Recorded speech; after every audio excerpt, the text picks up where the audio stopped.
প্রিয়াঙ্কা মানে ভাইরাল না, প্রিয়াঙ্কার টপিক মানে ভাইরাল। প্রিয়াঙ্কার কথা ভাইরাল।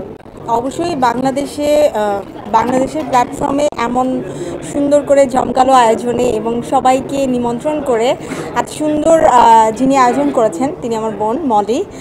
সো আমি অবশ্যই কৃতজ্ঞতা জানাই মলি আপুকে আমাকে এই প্রোগ্রামে আমন্ত্রণ করার জন্য।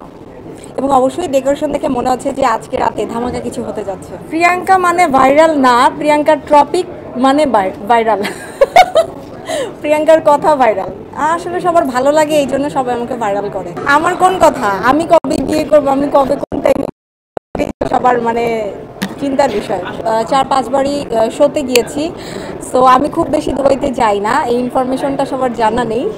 দুবাইতে আমি গিয়েছি মাত্র 5 বার এবং আমি বিজনেস করব, আমি কোনো করবো না, আমি অবশ্যই ফ্যাশন ওরিয়েন্ট কোনো বিজনেস করব, লাইক ড্রেস। যেহেতু আমি ফ্যাশন বুঝি, হুজুরদের নিয়ে কোনো কথা হবে না।